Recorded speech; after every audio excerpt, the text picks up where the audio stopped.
Hansi Flick en conférence a parlé de sa confiance totale envers Monsieur X. Attendez, bougez pas, je vous explique. Hansi Flick, je compte sur Monsieur X la saison prochaine. Il a vécu une saison difficile avec les blessures et la concurrence, mais j'ai totalement confiance en lui.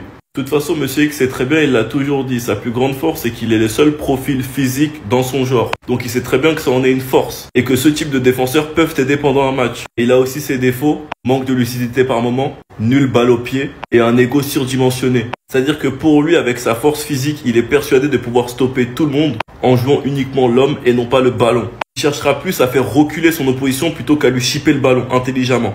En tout cas, maintenant, il a prolongé jusqu'en 2031. Ce qui est sûr, c'est que Deco, Laporta et Flick ont totalement confiance en lui et que maintenant, son destin dépend que de lui. S'il estime qu'il veut plus de temps de jeu et une place de titulaire, il doit aller ailleurs parce qu'il doit se battre pour retrouver sa place de titulaire. Et la plus grande chance de Monsieur X, c'est que Inigo Martinez, il lui reste qu'une saison.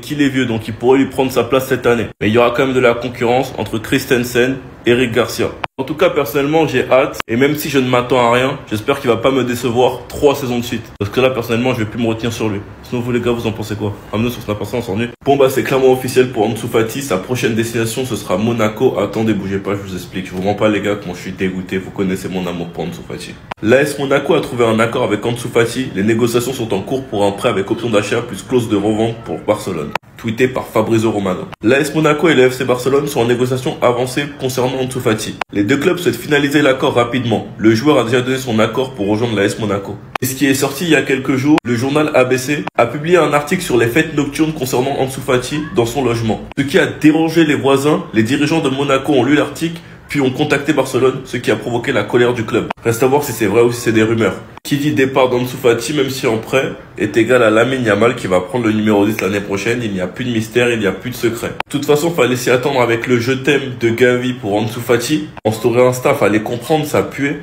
J'espère que cette fois-ci, ce nouveau départ sera une réussite, car je veux réellement voir Ansu Fati réussir. J'espère que c'est qu'un prêt qui pourra revenir tout en ayant performé à Monaco. Si c'est un prêt, les gars, franchement, je suis archi hype. Je serais vraiment curieux de voir ce qu'il va donner à Monaco dans un autre championnat. Si c'est un départ définitif, les gars, je vous mens pas, je serais archi triste. Sinon, vous les gars, vous en pensez quoi? Ramenez sur Snap, on s'ennuie. C'est la dernière pour cette saison. Conférence d'avant-match de Hansi Flick. Franchement, les gars, le football va nous manquer. Attendez, bougez pas, je vous explique. J'ai entièrement confiance dans le renouvellement de Lamine. Il adore jouer pour le Barça. Nous sommes très concentrés. Je pense que les 3 jours de repos ont fait du bien. J'ai parlé avec Deco et il a dit que l'important était de garder les joueurs que nous avons déjà. Il sait déjà quel poste nous devons peut-être changer, mais je suis très content de ce que nous avons. Il faut se concentrer et être sérieux. L'an dernier, le Barça comptait également un mélange de joueurs locaux et étrangers. C'est une valeur à ajouter. J'espère pouvoir donner le temps de jeu aux joueurs qui le méritent. Je compte sur Monsieur X pour la saison prochaine. Il a un contrat, alors pourquoi pas? Je suis content de lui. Il a connu une saison difficile à cause de ses blessures et de la bonne forme de Koubarsi et d'Inigo. Nous commençons l'entraînement le 13 juillet. Je partirai en vacances comme tout le monde. Avant cela, j'irai à Stuttgart voir les matchs internationaux. C'est près de chez moi. En tout cas, Hansi Flick pour cette première saison. Merci beaucoup. Le triplé national avec un football total, un style de jeu atypique, une défense haute, un pressing haut, une équipe hyper offensive. On est l'équipe qui a mis le plus de buts cette saison. On est la meilleure attaque, donc on a kiffé à mort avec des scénarios de zinzin. Et pour ça, les gars, merci Flick. Donc vous les gars, vous en pensez quoi? Ramenez sur Snap, on s'ennuie. Un joueur en plus qui ne viendra pas au Barça, Jonathan Tah, s'engage libre au Bayern et personnellement, moi j'ai rien à dire. Dans tous les cas, c'était assez flou depuis décembre. À partir du moment où Monsieur X a finalement prolongé, alors qu'il y avait de fortes rumeurs pour qu'il parte à la Juve, la prolongation de Monsieur X a écarté l'arrivée de Jonathan Tah. De toute façon, au Barça, on a beaucoup de défenseurs et d'après la direction, il n'y aura aucune grosse perte. Donc nous avons Koubarsi, Inigo, Eric Garcia, Christensen, Monsieur X et Koundé qui peut jouer à ce poste-là. Donc je pense qu'en réalité, les gars, on va pas se mentir, on est pas mal. S'il y a des départs cet été en défense, ça ne sera pas la volonté de la direction, mais des joueurs. Pour l'instant, il y a un point d'interrogation sur Monsieur X car il n'a toujours pas récupéré sa place de titulaire. Et pour moi, il n'est pas prêt de la regagner. Donc peut-être que ça le poussera à partir, sachant qu'il est critiqué par énormément de supporters. Ou peut-être qu'il va tout simplement se battre pour récupérer sa place. Reste à voir. Ne jamais enterrer un joueur trop vite, on ne sait jamais. Moi personnellement, je vais pas vous mentir, il m'a énormément déçu. Car Monsieur X, contrairement aux joueurs comme Ferran ou Rafinha, c'est un joueur qui avait pris énormément de place dans le vestiaire et qui est devenu un cadre. C'est le 2e capitaine au Barça. Et la douleur et la déception qu'il m'a procuré sur les dernières années, les gars, je vous mens pas que ça m'a fait énormément mal. Reste à voir ce qui se passera la saison prochaine. Bien sûr que s'il fait du bon, je vais pas faire l'hypocrite, je le dirai. En tout cas, j'attends de voir. Sinon, vous les gars, vous en pensez quoi? Ramenez sur Snap, on s'ennuie. On a des nouvelles concernant les ordres de préférence de Deco pour le mercato allant de Luis Diaz, Rashford, Leao à Nico. Attendez, bougez pas, je vous explique. Pour commencer, le plan numéro 1 de Deco, c'est Luis Diaz. Luis Diaz est admiré par Deco, mais son prix est élevé, 85 millions plus un gros salaire, et Liverpool essaye de renouveler son contrat, même s'il n'a pas encore signé. Le plan B, Rashford. Marcus Rashford reste l'option la moins chère, d'autant plus que Manchester United pourrait envisager de le prêter et que Barcelone a également tenté de le recruter l'hiver dernier.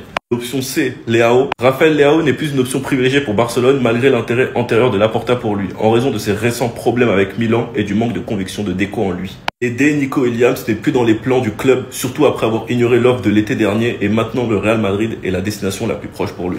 Pour commencer, Diaz c'est le chouchou de Deco, c'est le plus cher mais c'est le plus régulier. Le plan B, c'est Rashford, il a déjà prouvé au haut niveau, c'est le moins cher et il pourrait même peut-être venir en prêt et ça par contre c'est très intéressant. Le plan C, Leao, mais beaucoup trop irrégulier et j'ai entendu qu'il était dans la liste du Bayern. Et Nico Williams qui est totalement mort dans le film alors que pour moi ça aurait pu être la meilleure solution. C'est dommage. En tout cas, j'ai hâte de voir comment ça va se finir, je commence à en avoir marre les gars alors que ça ne fait que commencer. Au final les gars, vous voulez qui? Sinon vous les gars, vous en pensez quoi? Ramenez-nous sur ce qu'on a pensé, on s'ennuie. On peut ne pas être d'accord sur plein de choses, mais c'est abusé les gars comment Mbappé il finit la saison en beauté. Le dernier match de la saison, il te met un doublé. Sur un penalty raté, le ballon revient sur lui et il marque. Et pour vraiment finir la saison en beauté, sur une passe de Vinicius, il marque. Et il célèbre avec Vini sur sa célébration. Il est donc à 43 buts, 31 buts en Liga. Il est officiellement Pichichi. Pour l'instant, il est le leader pour le soulier d'or. Et tout le monde va nous rabâcher qu'il a fait tout ça alors que c'est sa première saison au Real et que c'est pas une bonne saison. Et tu veux dire quoi au final? Il y a des comparaisons de sa première saison avec la meilleure saison de Benzema. Il y a des comparaisons avec la première saison de CR7 au Real et la première saison d'Mbappé au Real. En 2024, les médias espagnols, la crevaison, le véritable taulier de l'équipe reste Vinicius, un entrepreneur infatigable. Retour sur terre, Mbappé n'a pas brillé pour ses débuts en championnat. Vinicius est parti seul à la guerre et l'a perdu. Chute galactique pour la première. Première sans intérêt de Mbappé. Et en 2025, Mbappé a livré sa meilleure version dans le pire Real depuis des années. Désormais, c'est le Français qui est seul. C'est triste que le meilleur match du Français, toujours en train de tenter des choses, se termine sur une telle défaite. Il n'a pas été aidé car Madrid a été un désastre à tout point de vue. Et pour finir, ils ne sont pas capables de se bouger pour aider Mbappé. Et bref, ça explique qu'en gros maintenant c'est le boss. Meilleur joueur de la saison au Real, Pichichi, leader au soulier d'or. Et c'est frustrant les gars. Mais au final on peut rien dire. Sinon vous les gars, vous en pensez quoi? Sur 5%, on s'ennuie.